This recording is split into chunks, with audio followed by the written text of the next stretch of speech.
The roll to establish a quorum. Senators Alquist? Here. Alquist here. De Leon? Here. De Leon here. Fuller? Dutton? Steinberg? Here. Steinberg here. Okay, we do have a quorum. I'm generally more comfortable starting when there's at least one member of the Republican caucus that is here. But, you know, they can trust us completely with... I think what Mr. Bailey...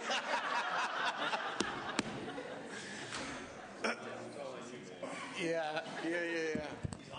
He's on his way. Well, without objection, and talk to Mr. Bailey. We'll get started because everybody's time is of the essence here. Let me just begin the hearing saying a couple things. Number one, we do expect this hearing to be significantly shorter than last week's hearing, so that's the good news. But we do have three key appointees in the world of corrections, which is obviously a very important public part of what we are responsible for here in the state of California. And we're in the midst, of course, of a historic and unprecedented time where last year we decided, as a matter of public policy, to realign sentencing for some offenders to the local level and to reform the parole system as well. These reforms have presented some important challenges, but also some significant opportunities to be smarter about how we manage our offender population in ways that continue to maintain the highest level of public safety while also reducing costs to the taxpayers. And each of the three appointees here today has a key role to play in ensuring the success of the corrections realignment and in ensuring that the system continues to operate with integrity. I think the way we will do this is we'll bring you up one at a time, since you all have distinct roles here. First, Ms. Jennifer Schaefer, who is up for confirmation as the Executive Officer of the Board of Parole Hearings. We welcome you. Good morning. Good morning. Good afternoon. Whatever. It's morning somewhere. We invite you to introduce any member of your family or special guest and make a brief opening statement, and then we will begin some questioning. Great. Thank you for having me here today. I do have two family members with me today. One is the person who's been my biggest supporter for my entire life, my mother, Miss Judy Lewis. Welcome. And the other is my partner, my closest friend, and my husband of 13 years, Mr. Daniel Schaefer. Welcome to both of you, and we are glad a brief you're introduction. Here. Go right ahead. Yes. Okay. I'm honored to be considered for the position of Executive Officer for the Board of Parole Hearings. Okay. I'd like to take just a moment to introduce myself, explain why I think I'm qualified to continue to serve in this position, and provide you with an overview of my goals for the board. I believe my leadership, I am a long-time public servant. I began with the state as an unpaid legal intern for the Attorney General's office 20 years ago while attending law school at night. I've served in a variety of capacities, including staff counsel for a public board, the legislature, and executive management roles. I believe my leadership and experience makes me uniquely qualified for the executive officer position. I have spent time working with crime victims, many years. I understand the unique dynamics that crime victims face. I've also worked at the Inspector General's office on inmate civil rights cases, so I think I'm quite qualified on both sides of the issues presented before the board. I believe, most importantly, however, I am the first ever member of the State Bar to serve in this position. The board is a quasi-judicial body responsible for extremely difficult decisions involving liberty and public safety. I believe my respect for the law and fundamental fairness make me especially qualified to carry out the responsibilities of the executive officer for the Board of Parole Hearings. Some of my goals for the board include carrying out the board's statutory duties and missions with integrity and in a manner that protects public safety, ensuring the board conducts fair and impartial hearings as a professional quasi-judicial body, increasing the board's transparency, downsizing the board's parole revocation process in a manner that is respectful of staff and that is orderly before the process transfers to the courts in July of 2013, maintaining the timeliness of all board proceedings, and listening to interested individuals and groups and working with the board to consistently improve board policies and procedures in a manner that is respectful of the law. The board is comprised of commissioners and employees who are some of the most dedicated and knowledgeable civil servants. I would consider it an honor to continue in my leadership role as executive officer. Thank you. Very good. Thank you very much. I know we have a few questions for you. We'll begin with Senator Ahlquist.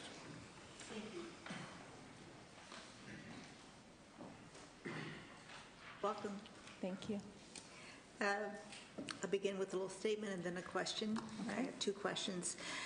Thanks to realignment in 2013-14, revocation hearings will no longer be conducted by the board.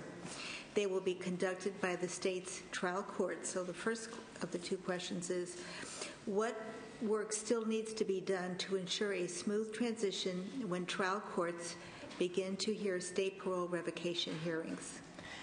There's actually a lot of work that still needs to be done. I will tell you that realignment came very quickly, and it was effective October 1st of this year, or last year, as you know.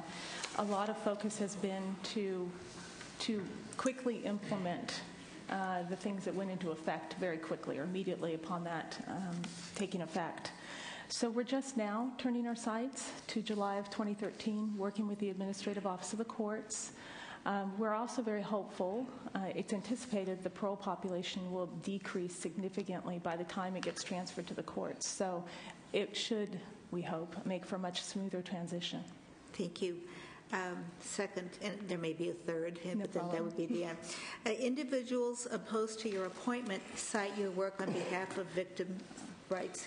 They believe your prior work has caused you to have an inherent bias favorable to victims. Additionally, there have been numerous lawsuits and propositions regarding the rules of how the board conducts itself and its revocation hearings. The question, how do you respond to your critics, and what assurances can you give the committee that as executive officer of the board that you will ensure fairness, due process, and that you will uphold the law? The first, my experience as a victim advocate. I'm very proud of that experience. I worked very diligently on behalf of victims, but I'm an attorney and I was an advocate back then. I'm no longer in an advocacy role. My role now is to create an environment where we will have impartial, unbiased hearings. And I'd also like to say that not all victims oppose their offenders being released. And so I think to say that because you represent victims means you have an inherent bias is not founded in a lot of cases. I have a tremendous respect for the law, as I stated. I will serve in a capacity to ensure that everyone receives a fair hearing. Thank you. And the last, the board does important and very difficult work with the criminal justice system, from psychological evaluations to medical parole to the training of commissions so they understand the ever-changing rules and laws which govern the board. Your job is very difficult. The question is, how do you, as the board's executive officer, evaluate some of the tools the board uses to ensure its effectiveness, whether it be training materials for commissioners, psychological evaluations, or implementing new medical parole programs? See, the first, psychological evaluations. I can take it piece by piece if you want. That'd be great. What was the first one? Sure. Training materials. It's really, looking at the tools that are available and how would you use them to ensure effectiveness in three different areas. Training materials for commissioners was the first, so that all commissioners would have the same kind of information. We've actually invested a tremendous amount of time in our commissioner training program. It's now 6 weeks long. I've reviewed all the training materials personally. Our legal staff reviews them. In addition, that's kind of a point in time where you have a new commissioner come on. Continuing education occurs in a variety of forms. A lot of them are in open session now, so the public actually can weigh in on the accuracy of that material. But we also, anytime there's a new decision that comes out, our legal office will send it out to each of the commissioners, not only just a full decision, but a synopsis of it and our evaluation of it. We really try and stay on top of all of our materials, and they're routinely updated as necessary. Okay, and then the second piece for evaluating the effectiveness of this component would be to use it for psychological evaluations, and then there's one more piece. The risk assessments are a little bit different in that they're administered by clinical psychologists. There is a quality control process in place. I grant you it's not perfect. I don't think any system that involves that much human input will ever be perfect. But we continually strive to keep on the cutting edge of the forensic assessment world. And I have a chief clinical psychologist that I rely on greatly to keep them up to speed. And the last component, and there's been quite a bit of press over the last year or two in the paper on this point, would be on implementing a new medical parole program. Yes. Medical parole. We have incorporated into our commissioner training, as well as with our deputy commissioners. We have kind of rotated them through for best practices, but they've been given the law. They've been trained on it. I've reviewed those training materials as well. And anytime an issue comes up, we're pretty open about discussing what the best alternative is. And what would the guiding light be on this medical parole programs, new medical parole programs, in the change of things that have changed, and how would you really look at what would be a good thing to do? For medical parole, the way the statutes were written has left a little bit of ambiguity between medical parole and life or suitability.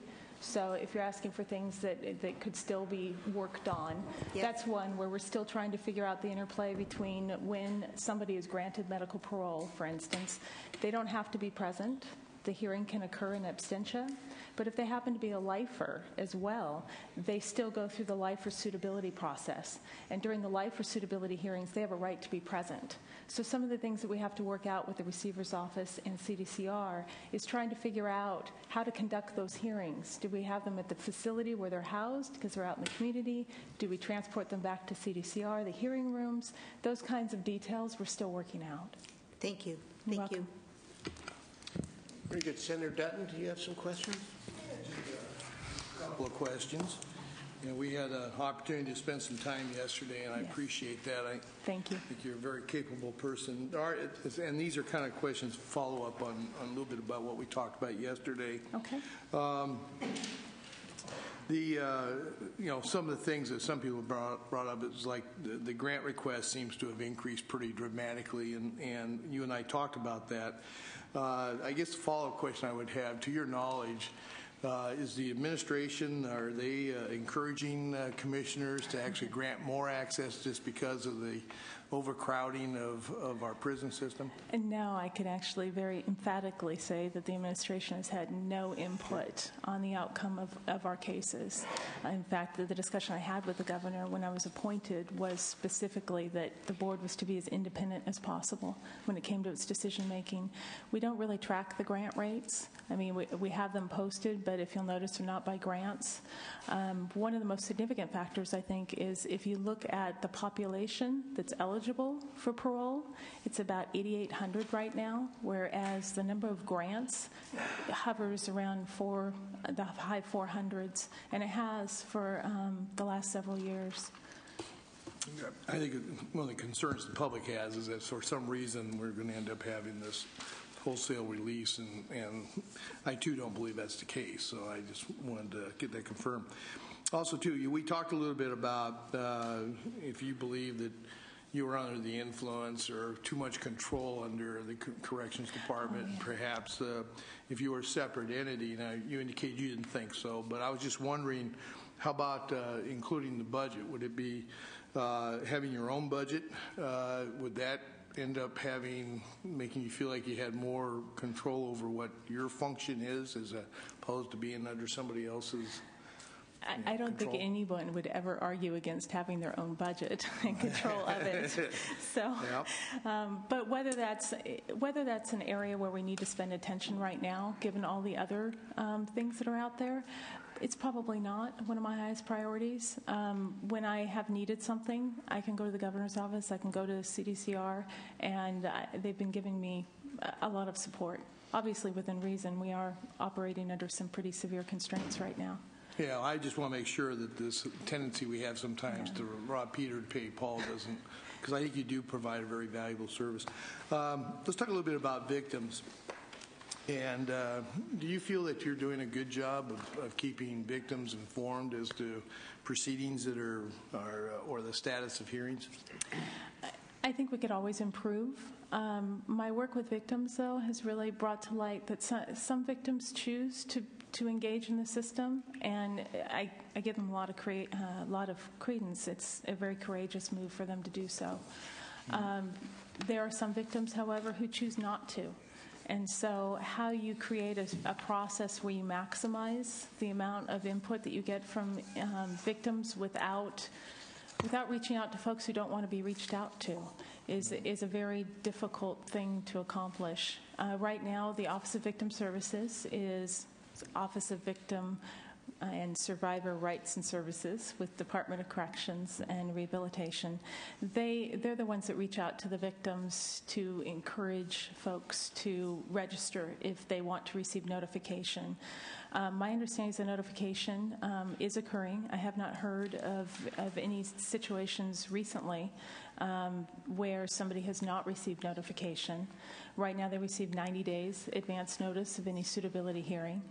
I personally work very hard to make sure that people are informed. So to the extent that there are any problems, it has not been brought to my attention.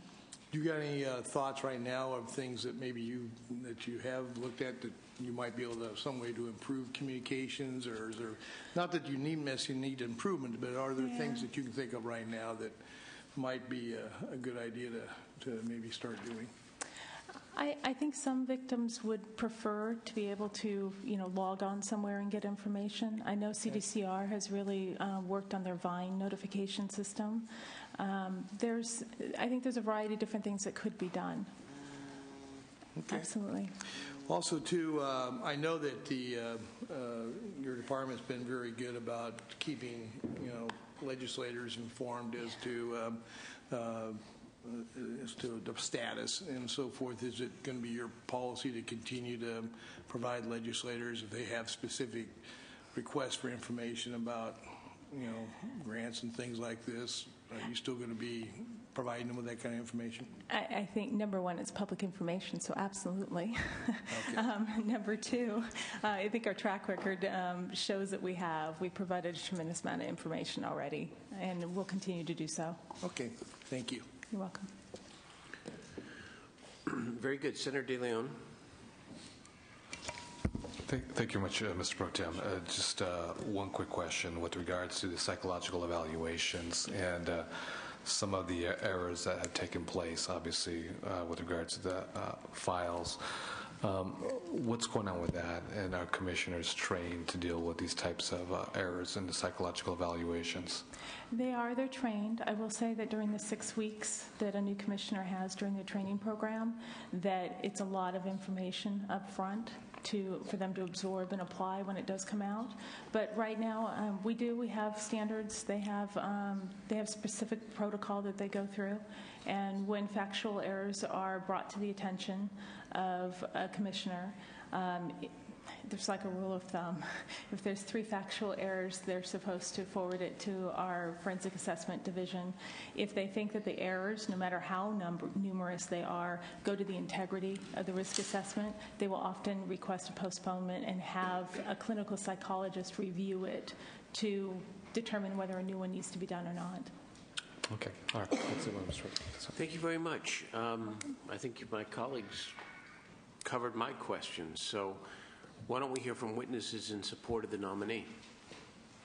Should I step down? No. Stay? All right. You must confront your supporters. Friend or foe?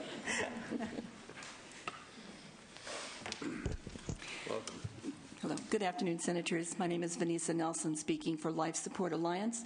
We advocate for increasing the number of term-to-life prisoners released on parole. Our commitment is to reducing the population and realizing significant cost savings through the parole of aging and rehabilitated lifers. We've appeared before this committee before and come today in support of Ms. Schaefer's confirmation as Executive Director of the Board of Parole Hearings. While we initially had some concerns regarding Ms. Schaefer's past association with the victims' rights groups, in the many months since her appointment, we've had the opportunity to speak and work with Ms. Schaefer on a variety of issues, and I emphasize the word with. Ms. Schaefer has been open to communication to many stakeholders and has shown a willingness to consider changes in bringing a new and welcome transparency to a department that has for decades been shrouded, secretive, and hostile to questions and inquiry. Her encouragement of communication is a sea change and miles ahead of the attitude of her immediate predecessor. While we do not agree with every decision she has made and do not expect to agree with every decision she has made, including those on psychological evaluations, we are persuaded that each issue before her receives careful consideration. We feel she is committed to her stated goal to follow the law, and that is all we have ever asked. We feel Ms. Schaefer is the right sort of leader going into the trying and difficult times ahead for the Department of Corrections, and we support her confirmation. Thank you. Thank you very much for testifying.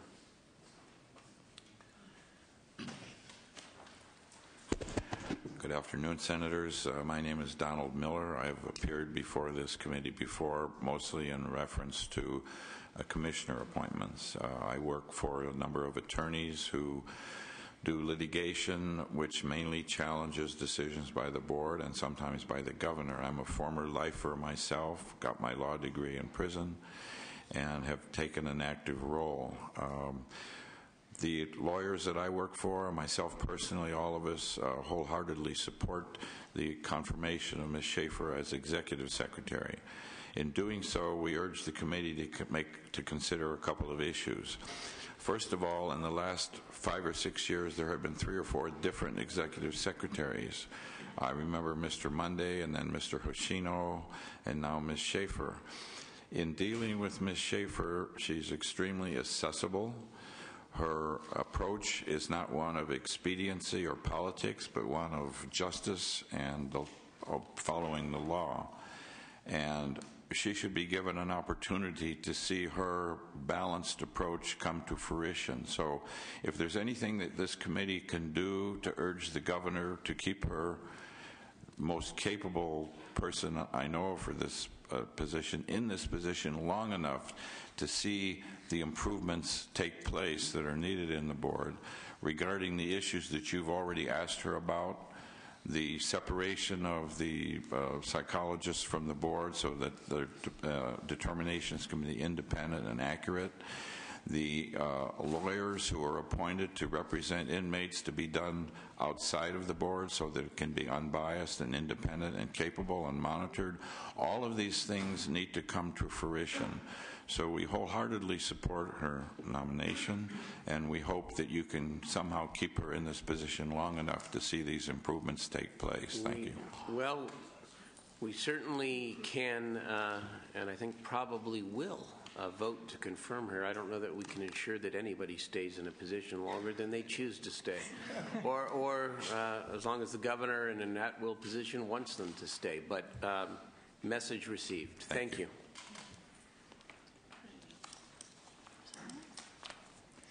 Good afternoon, members. I am Dawn Kepke with McHugh Kepke and Associates, representing Crime Victims United of California, here in support of Ms. Schaefer's confirmation. We fully appreciate that she is no longer a victim advocate, but believe that her background working with victims is incredibly important to those victims that I represent and for those that choose to be a part of the parole process, in that she has great compassion and respect and understands what victims go through, and which in this situation where it's often very difficult for these victims to come forward and be a part of the process to begin with.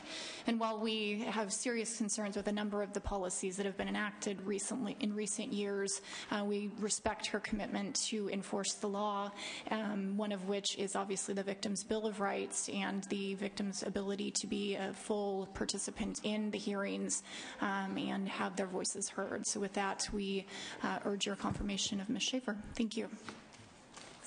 Thank you very much. It is, I just got to say, instructive, and we take it for granted, the very point, and Mr. Schmidt was whispering to me, that Ms. Schaefer is a lawyer, and that lawyers represent their clients and their interests when they're in an advocacy position, and then when they take a different position as a neutral, as an administrator, as a judge, they take on a very different role. And it's not that you separate your personal beliefs completely, but it's just you respect that it's a different role, and I think it's instructive. Opposition? Any opposition? If not, moved by Senator Alquist, I think we're all very comfortable moving forward with your confirmation. We appreciate your public service. I think, people want you to stay a long time. So, Thank you. Let's call the roll, please. Senators Alquist? Aye. Alquist, aye. DeLeon? Aye. DeLeon, aye. Fuller? Dutton? Aye. Dutton, aye. Steinberg? Aye. Steinberg, aye. 5-0. Thank you. 4-0. Excuse me, Ms. Fuller's not here. Thank you. I want to welcome students from Kennedy High School and former Senator Gary Hart here. Welcome to you. Thank you for being here. We appreciate it. Next, let us ask Robert A. Barton, who's up for confirmation as the Inspector General of the Department of Corrections and Rehabilitation.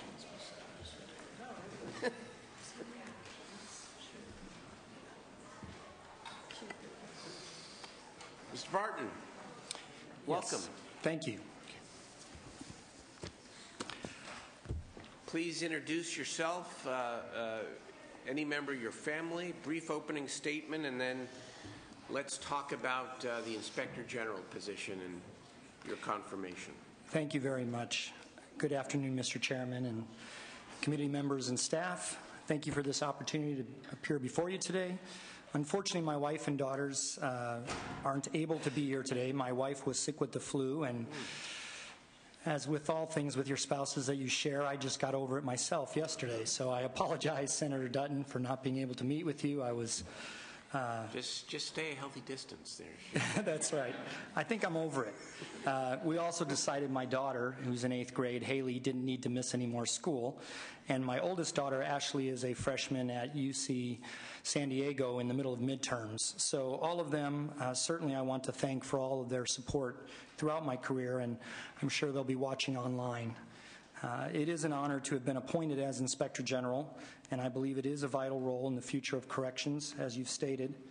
The system has such a great impact in this state, and it's my desire to continue to provide transparent oversight and monitoring of the department, especially during this time of realignment and change that's occurring.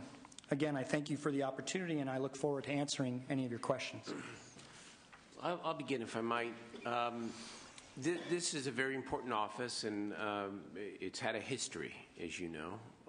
And the question for me is whether or not you view the role of the Inspector General as being a entity that reacts to complaints, or whether you view your role as one to be proactive. I ask this because obviously there's been a significant amount of litigation around prison overcrowding and health care and mental health.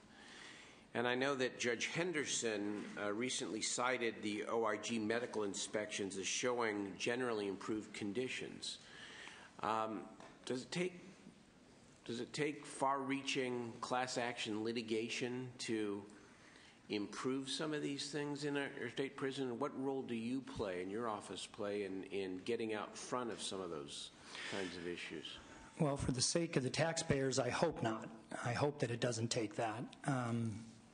I think that you hit the nail on the head a little earlier with Ms. Schaefer when you spoke of roles that we take as attorneys, myself being an attorney as well and having been an advocate in various forms. What I see my role as the Inspector General, and I talked a little bit with Senator Alquist about this earlier today, is almost risk management. There are often times when my staff is out, both attorneys and inspectors, at the prisons when critical incidents occur, where we can make recommendations for training, policy, et cetera, to avoid the types of things you're talking about. We also can address systemic issues. I see our role as both, quite frankly, both reactive as well as proactive. Currently, obviously, there are already federal lawsuits underway, so any actions by the Inspector General's office are in response to those. But in those areas where we foresee future problems, for example, whether it be hunger strike policy or contraband watch policy or any such policies with potential ramifications for civil rights violations, we are actively attempting to monitor, to make recommendations, and to maintaining an ongoing dialogue with CDCR. Very good. Thank you. Let me begin with Senator Dutton on this round. You would be happy we didn't meet yesterday, I'm sure.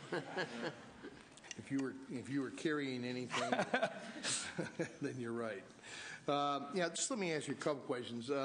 Prior to the reorganization of 2005, the Senate used to confirm or do the vetting of the wardens for our prison systems. Now that responsibility is yours.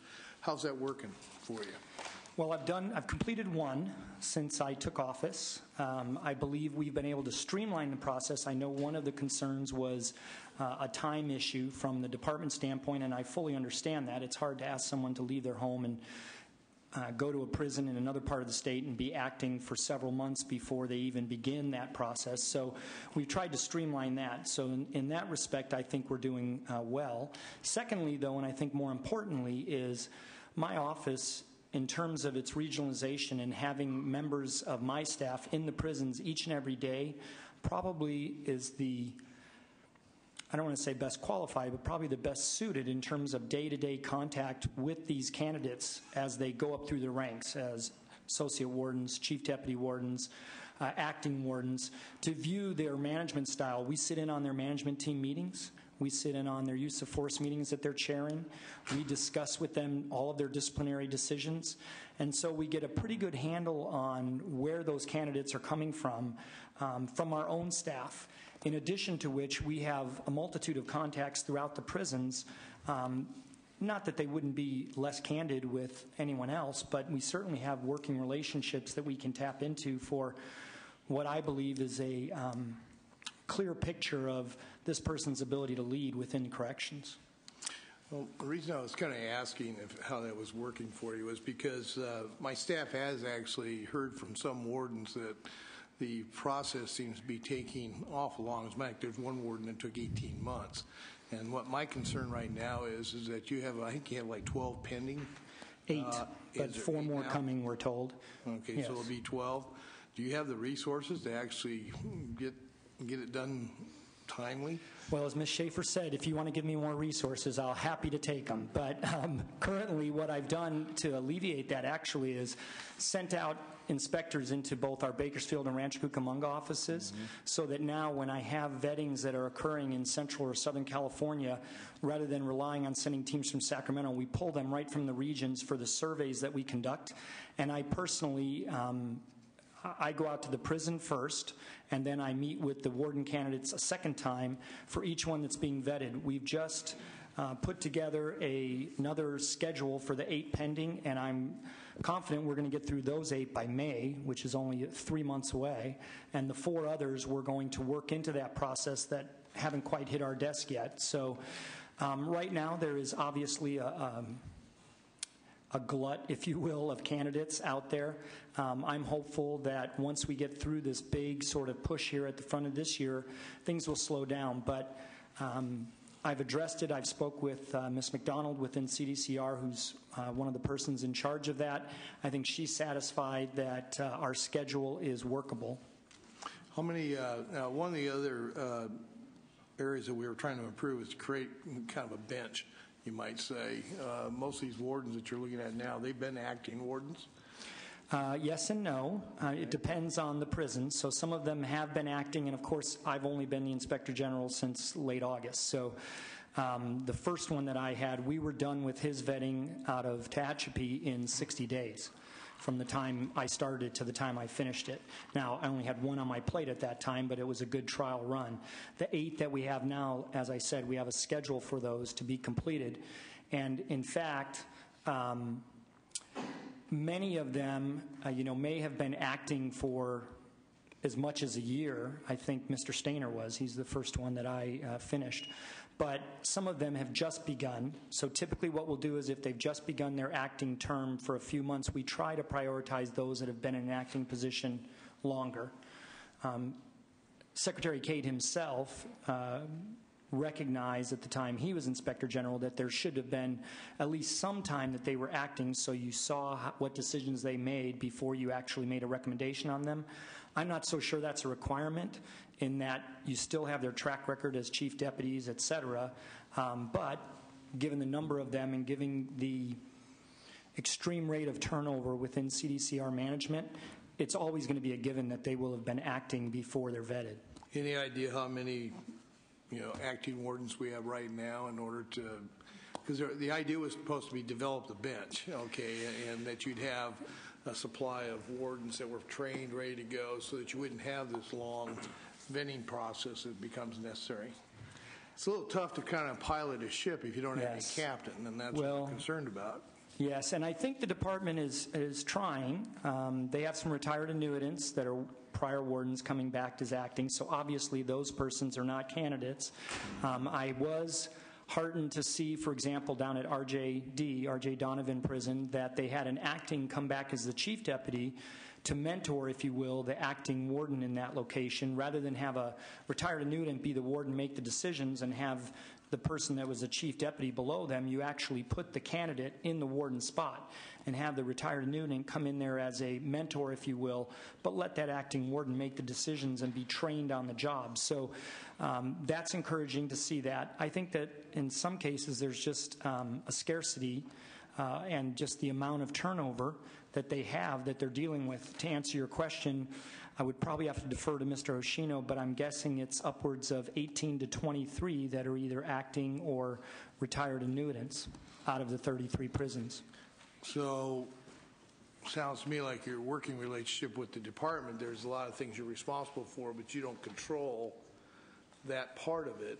True. And so, well, do you feel you have the independence from the department in order to be able to make objective decisions and to take care of all the responsibilities you have, or do you feel like maybe you're too closely tied to the department? Well, I think the IG's office is totally independent of CDCR, and I think that there's a difference, I suppose, between one considering oneself to be independent as opposed to working with the department. I don't know that the IG has to be opposed to the department on all aspects. My feeling is that the IG's role is to be value added to the state.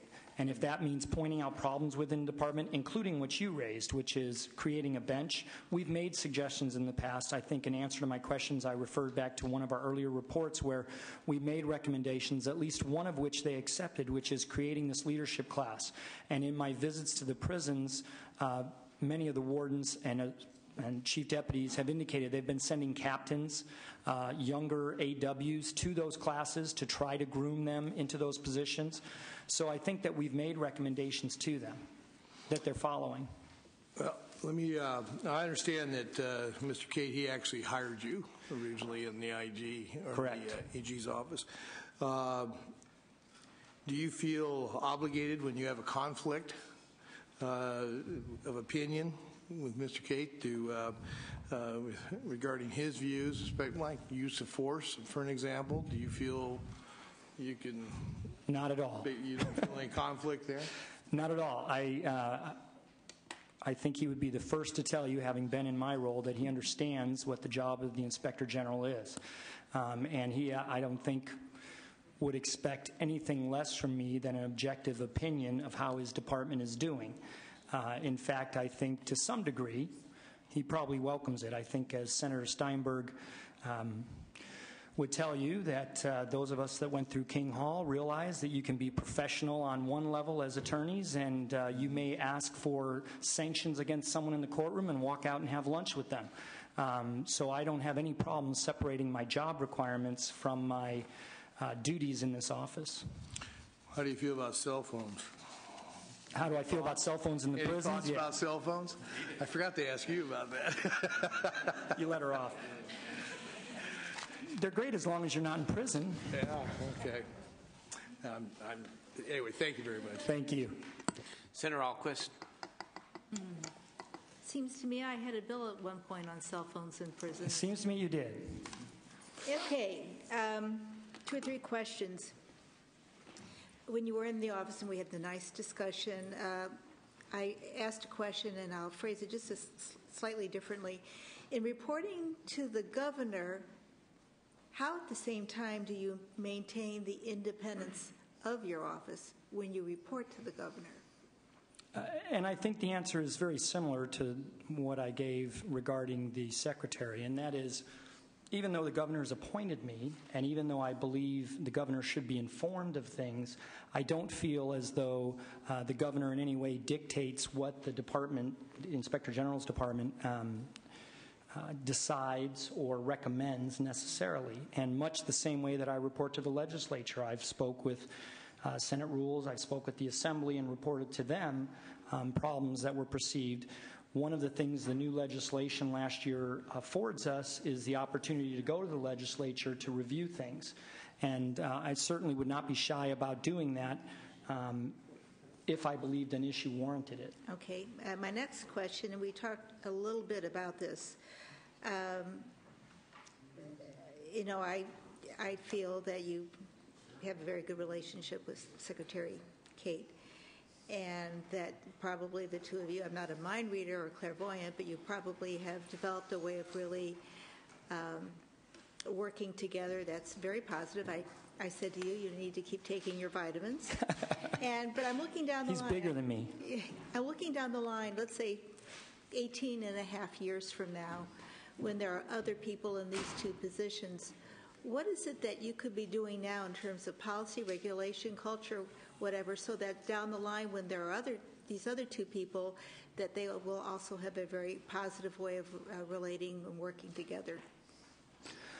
Well, I don't think any of us has a crystal ball and can predict the personalities involved. I would hope, though, that whoever this esteemed body turns over its role to would pick the right people that have the ability to set aside perhaps their personalities or their egos and really look for what's best for the state.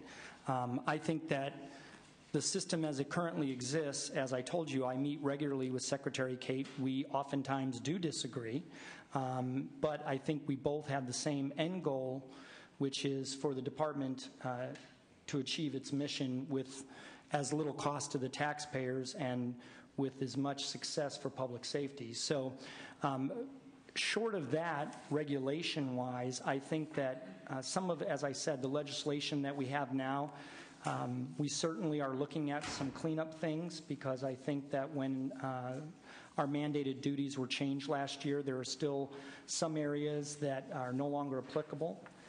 So, for example, when we look at our ability to obtain reviews or authorize reviews of the department, some of that language could perhaps be more specific.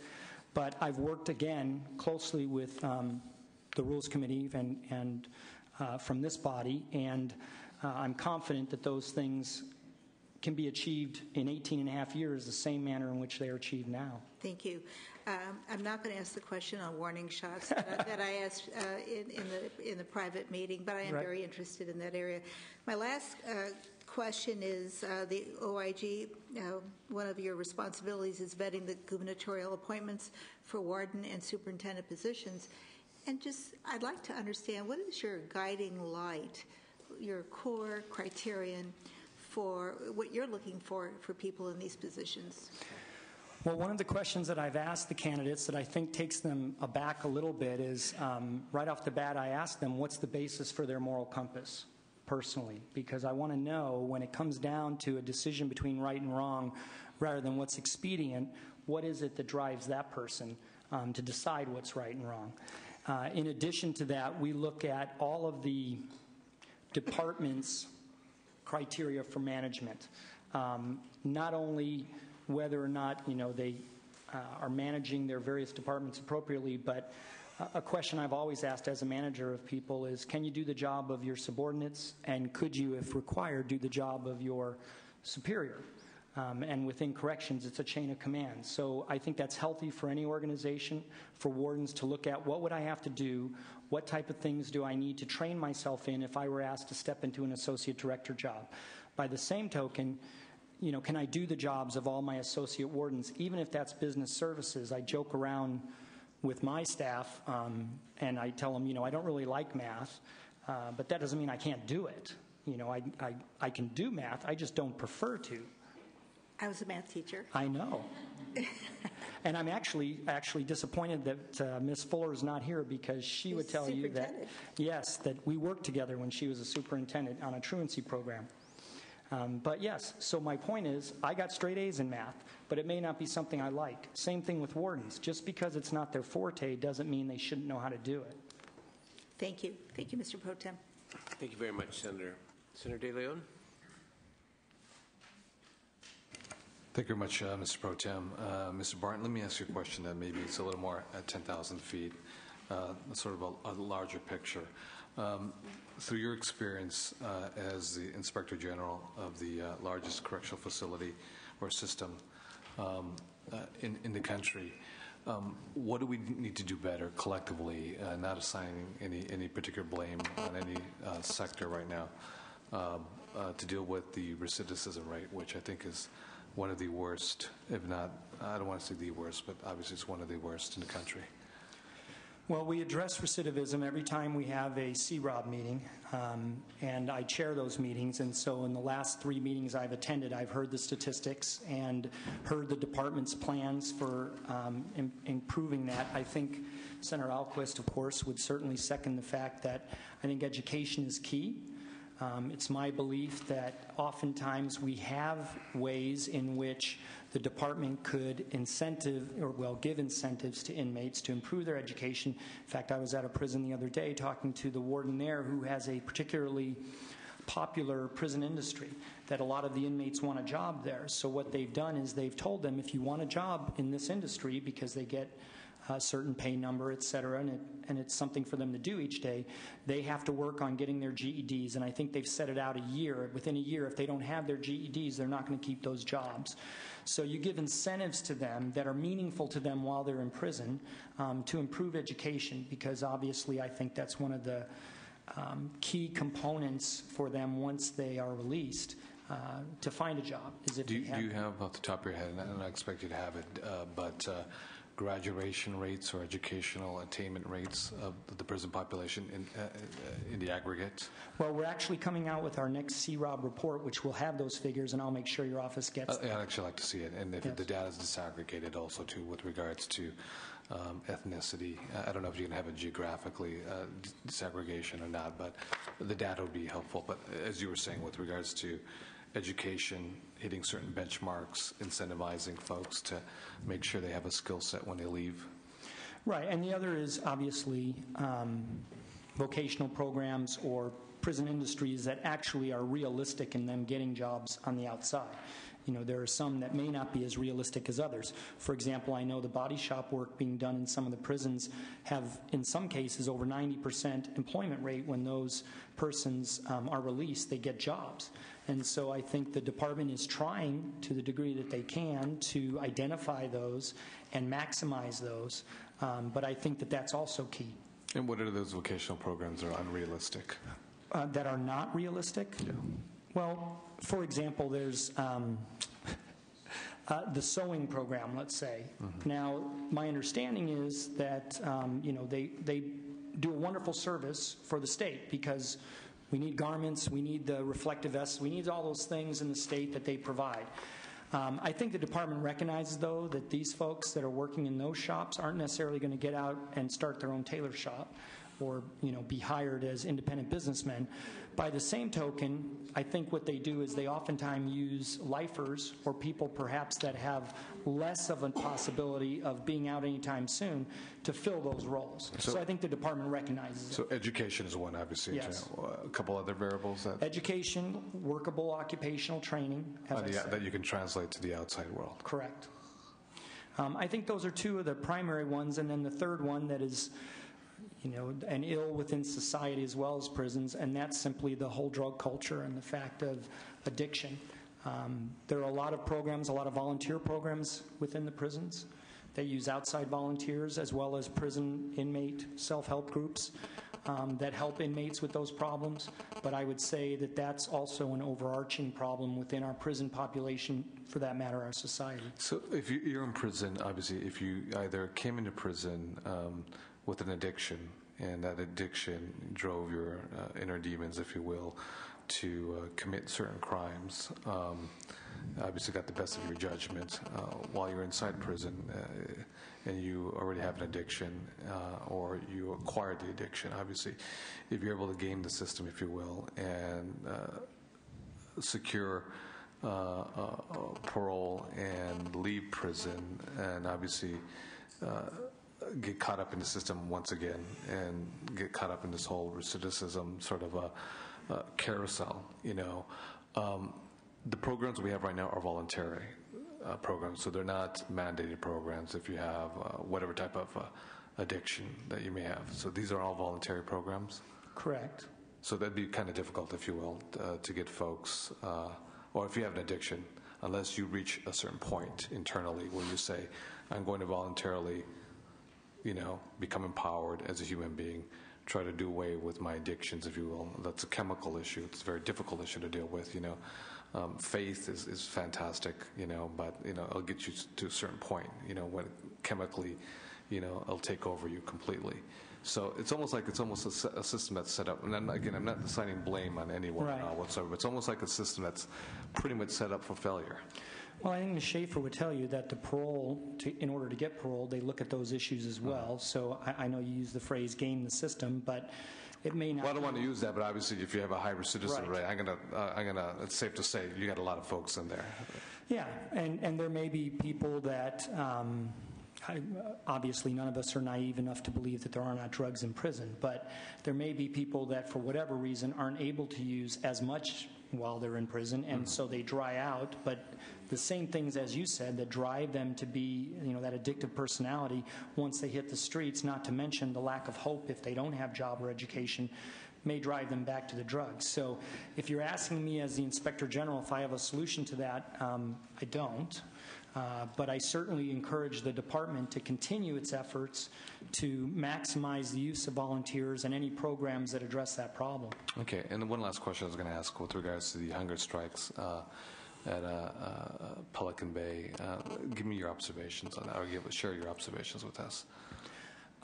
Well, we did the report for the Senate. We submitted that to you, and basically it's my understanding, at least my opinion, that those were driven not so much by the smaller issues, which the department made good on, for example, giving proctors for exams and things of that nature, but really the driving issue was a workable program for SHU step-downs, for gang validations, and I think as this committee may be aware, my recommendation was, rather than wait for the department to come out with whatever their new policy was going to be and then critique it, I suggested to the secretary, and perhaps this is a way that our relationship benefited the state, I think, and that was to insert one of my monitors into their working group, which they accepted. And so I actually have an inspector who sits in on their working group, which is, as I'm told, completing their final draft of that new policy.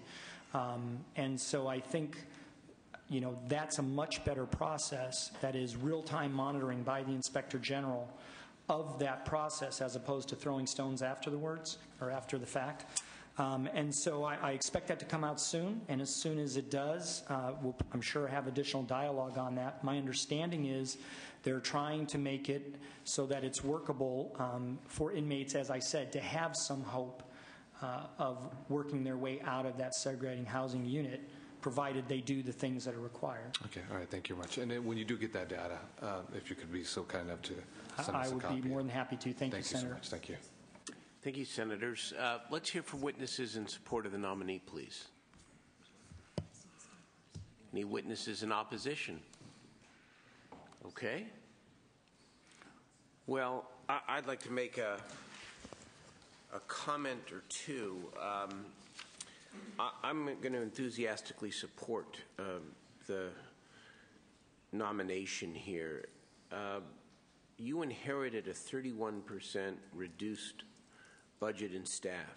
And in our view, especially given the culture and some of the problems that we all witnessed and involved ourselves in regarding your predecessor, I think you've reformed the mission with less resources, and I think it's now moving in the right direction, and we're pleased with that. And thank you. Thank you. And urge you to continue working collaboratively with the Senate so that we can make sure that realignment and the mission of corrections works the way we all intend it to. Motion? Motion by Senator Ahlquist. Please call the roll. Senators Ahlquist? Aye. Ahlquist, aye. DeLeon? Aye. DeLeon, aye. Fuller? Dutton? Aye. Dutton, aye. Steinberg? Aye. Steinberg, aye. That's 4-0. It'll go to the Senate floor. Thank you very much. Thank you all very much. Appreciate it, Mr. Barton. Appreciate it. Very good. I know we need a break. Yeah, 5 minutes. We'll take a couple minutes, and then we'll proceed to Mr. Oshino.